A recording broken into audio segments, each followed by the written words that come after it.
What's up, YouTube? This is Too Raw for TV. All right, so this video is pretty much a response to Town Biz.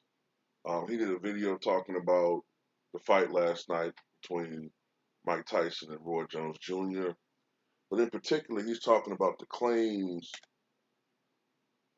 that Triller are making. In particular, the co-owner of Triller, who sponsored and promoted this fight.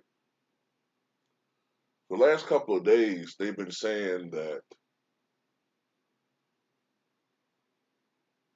if it's true, they've been saying that so far with tracking pay-per-view sales, pre-fight pay-per-view sales, that it's been either competing with or outpacing Mayweather versus McGregor sales. And if that's the case, now I don't remember exactly how many pay-per-view buys Mayweather versus McGregor was credited with, but I want to say it was, if you look at the official numbers, I remember Mayweather versus Pacquiao was 4.5 million, which I believe was or is the standard. And I want to say McGregor versus Mayweather, Mayweather versus McGregor had somewhere around 4 million. Although I think that there were some claims that it was 6 million. I want to say it was 4 million. So if this is true, in my opinion, it's kind of an embarrassment to the current state of boxing for two guys whose best years, whose best years now, many of the guys fighting today were still in diapers.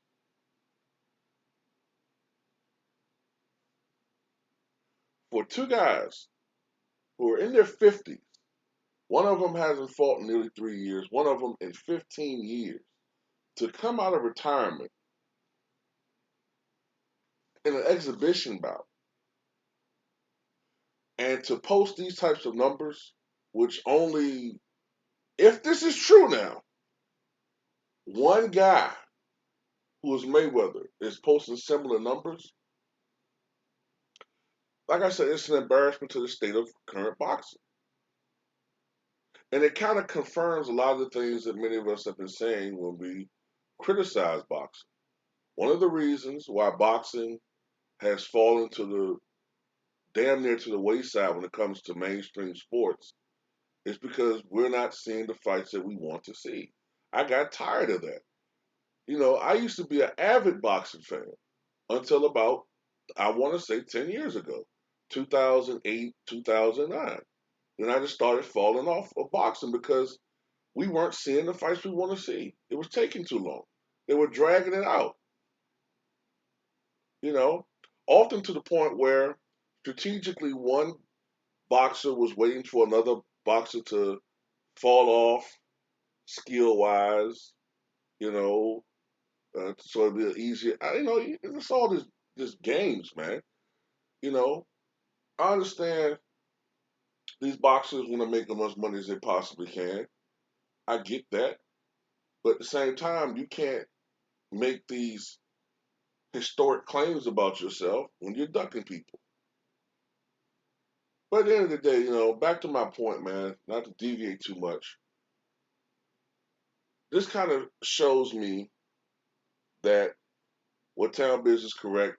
Number one, black fighters can be wildly successful when you're promoting a fight. You don't have to have a black fighter versus a Hispanic fighter or a black fighter versus a white fighter. You don't have to play the race card to be wildly successful in boxing. All you need are two dynamic forces, period. That's all you need. Now, it's a shame in some ways that these two didn't fight each other when they were in their respective primes or near their respective primes.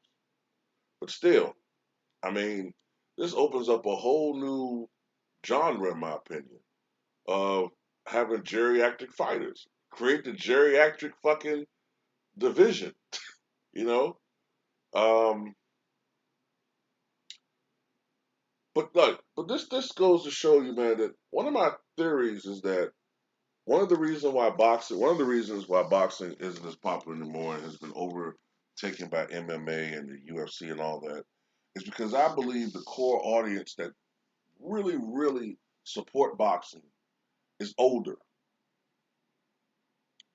And it would make sense if these numbers are true with Triller that maybe 4+ billion buys will come to fruition with this thing. We'll see.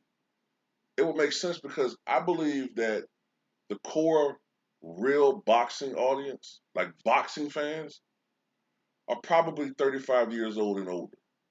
I would assume that most of the people that bought this are between the ages of 35 and 60.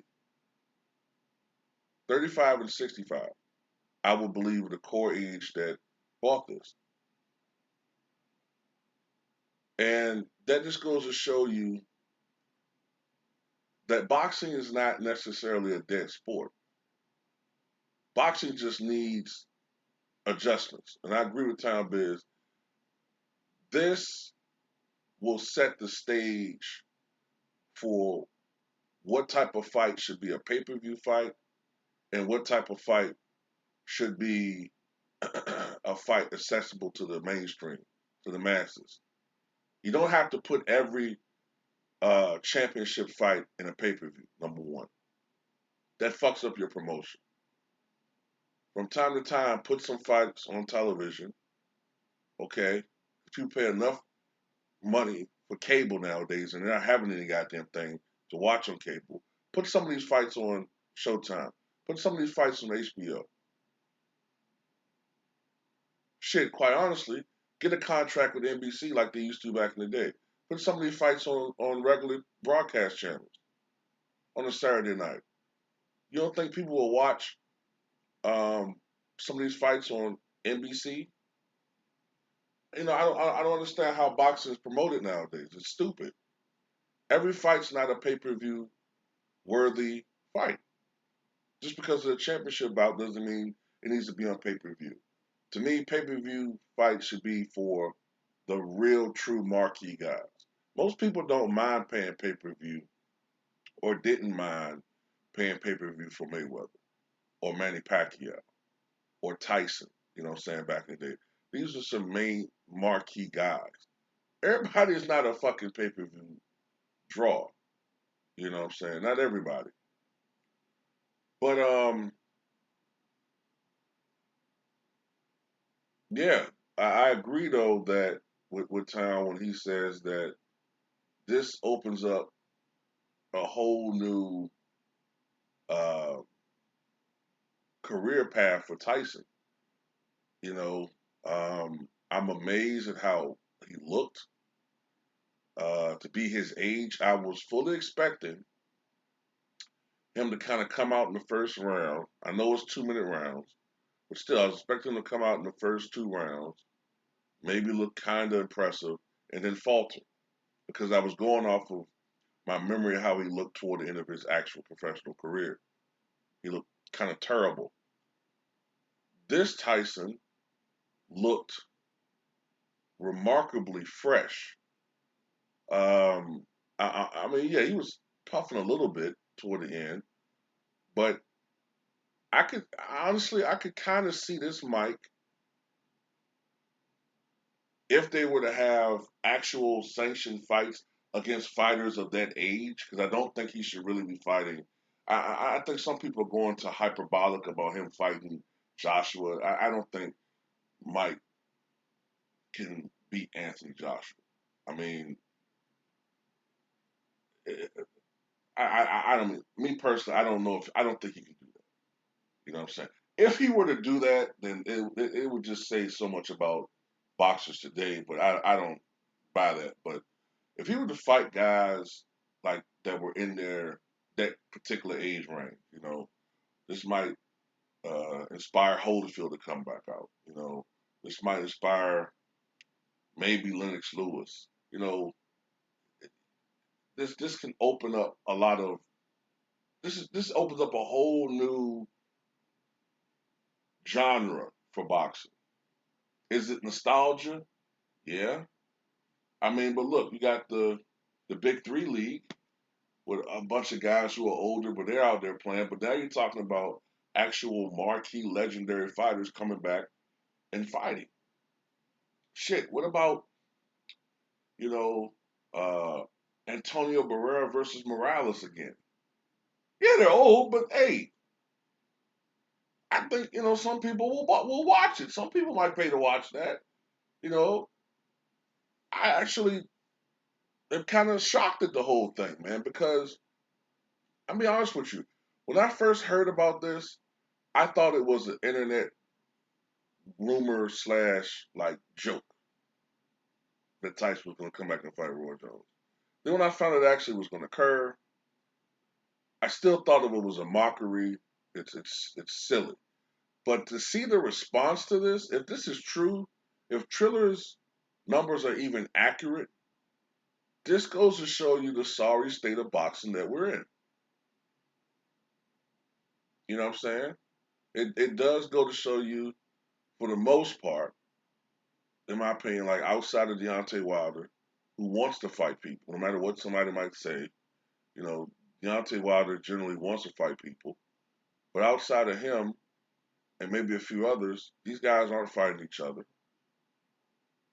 And there's not really a lot of star power out there in boxing right now. So I don't know. This can really be the start of something new. Um, I know Mike Tyson said last night that he's interested in fighting again.